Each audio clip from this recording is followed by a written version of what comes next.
Bonjour et bienvenue, voici notre tour d'horizon économique, géopolitique et boursier. Nous sommes le mercredi 5 octobre pour comprendre comment tourne la planète finance et surtout lorsqu'elle tourne autour de la question des taux d'intérêt. C'est sur la bourse au quotidien et nulle part ailleurs et l'épisode du jour s'intitulera Banque centrale, un esprit de saine collaboration. Oui, parce que depuis hier soir, la rumeur, alors reprise par le patron de la Banque centrale néerlandaise, c'est que la BCE pourrait faire une sorte de cote mal taillée. Lors de sa dernière intervention, Mario Draghi avait dit qu'il n'y aurait pas d'extension du quantitative easing. On va dire qu'il a été cru à moitié. Et les marchés se posent dans le même temps la question de savoir comment la Fed pourrait relever ses taux en décembre, s'il y a ralentissement économique outre-Atlantique, et si la BCE maintient une politique relativement accommodante.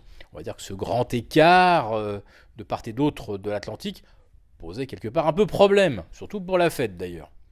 Eh ben, le problème va peut-être être résolu donc par cette formule qui consisterait effectivement à arrêter le quantitative easing de la BCE, mais pas brutalement au mois de mars, mais de le prolonger tout en le réduisant de 10 milliards chaque mois jusqu'à extinction complète qui pourrait intervenir par exemple en septembre 2017. Alors, avec la perspective d'une politique monétaire moins accommodante, côté euro, eh bien, la Fed pourrait durcir sa politique monétaire côté dollar sans provoquer une envolée du billet vert qui rendrait encore plus compliquée l'équation économique aux États-Unis, puisqu'on le voit bien depuis déjà plusieurs trimestres, l'économie américaine est en décroissance, pas encore en récession, mais on voit le FMI qui réduit par exemple sa prévision de plus 2,2 à plus 1,6. Autrement dit, vous le constatez, maintenant on a la même anticipation de croissance de part et d'autre de l'Atlantique, on a la même en Afrique, autrement dit c'est la même taille pour tout le monde chaussera du 1,6 de croissance en 2016, sauf la Chine naturellement. Donc la Fed a pu hier faire parler deux faucons, Charles Evans et Jeffrey Lockhart. Alors, ce sont deux faucons qui sont sur la même ligne depuis des années et qui souhaitent une hausse de taux le plus vite possible, peut-être même dès novembre pour certains. Enfin, en tout cas, Charles Evans suggère que ça pourrait être en novembre. Jeffrey Lockhart dit que de toute façon la Fed est déjà en retard sur l'inflation sous-jacente, qu'on aurait déjà dû agir avant. Difficile de le faire quand même, alors que le dollar semblait déjà un peu fort contre l'euro, moins contre le yen, mais néanmoins le dollar pose un petit peu problème. Donc ça pourrait être résolu par une formule de tapering de la BCE sur le modèle de celui opéré par la Fed à partir de 2013. On retire 10 milliards chaque mois jusqu'à extinction. Ah, bah voilà, une extinction en douceur qui va faire plaisir au marché. C'est tout à fait gérable, n'est-ce pas? Non, mais sauf que si vous n'augmentez pas la dose de drogue chaque mois, eh bien, le junkie commence à sentir très très vite le manque. Et puis surtout, avec ces promesses d'argent toujours plus abondant, toujours plus gratuit, les opérateurs se sont chargés d'actifs risqués pour certains, toxiques pour d'autres, pourvu qu'ils apportent du rendement. Le rendement, le rendement, le rendement. Un rendement qui ne s'apprécie bien sûr que par rapport à des taux d'abord zéro, puis maintenant négatif, et on ne conserve ce genre d'actifs que parce que les taux pourraient être encore plus négatifs. C'est tout simplement parce que cela offre une perspective de plus-value à la revente. Il n'y a pas d'autre raison d'acheter un actif risqué ou toxique que de se dire je le vendrai plus tard, puisque quand on l'achète, on sait déjà qu'il est toxique. Alors, en 2007, les opérateurs ramassaient des subprimes à l'appel parce qu'il y avait du rendement, 7,5 à l'époque, et puis il y avait du triple A qui signifiait que c'était pas toxique. Là, cette année, quand on achète des dettes d'entreprises qui sont au bord du dépôt de bilan, on sait parfaitement que c'est extrêmement risqué. Quand on achète des dettes de pays qu'on sait insolvables, on sait que c'est de la dette toxique. C'est la même chose d'ailleurs aujourd'hui pour les packages d'emprunts de crédit automobile aux États-Unis. Ce sont les subprimes de 2016.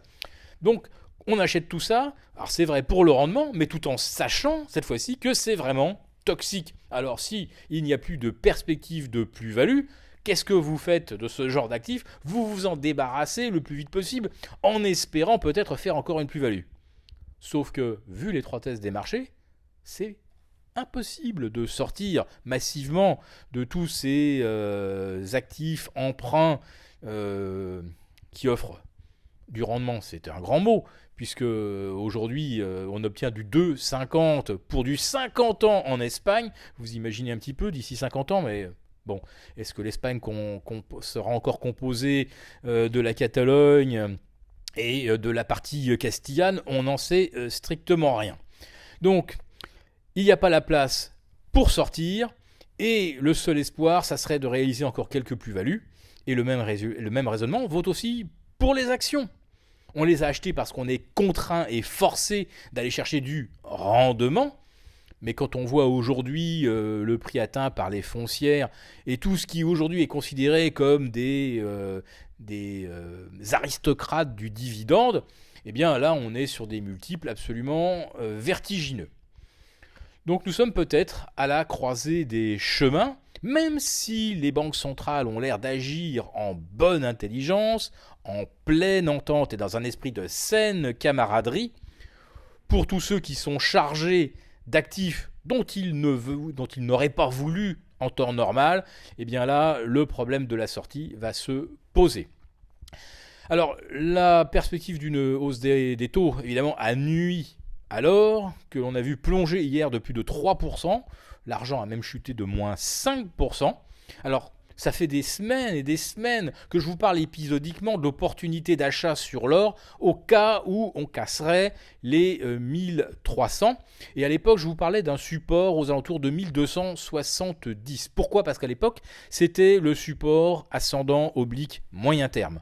Or, quand l'or a commencé à chuter hier, cette même oblique était déjà au-delà des 1300. Donc, ce support a volé en éclats. Où l'or peut-il aller chercher un support désormais ? Eh bien, premier point d'appui fragile vers 1255 et deuxième point aux alentours de 1210. Alors 1255, on peut évidemment commencer à se placer, mais il est probable que le signal de vente qu'on a eu hier est suffisamment violent, suffisamment probant pour envisager que la consolidation se poursuive jusque vers 1210. Autrement dit, sur l'or, pour l'instant, il ne faut pas se précipiter, à moins qu'on ait assisté à un piège, un bear trap, c'est-à-dire une attaque orchestrée contre l'or en dessous de 1305, et qui sera suivie derrière d'une reprise en V. Bon, à ce moment-là, on verra peut-être pas les 1210, on avisera. Mais pour l'instant, quand même, on est obligé de tenir compte du signal baissier sur l'or, donc ne vous précipitez pas.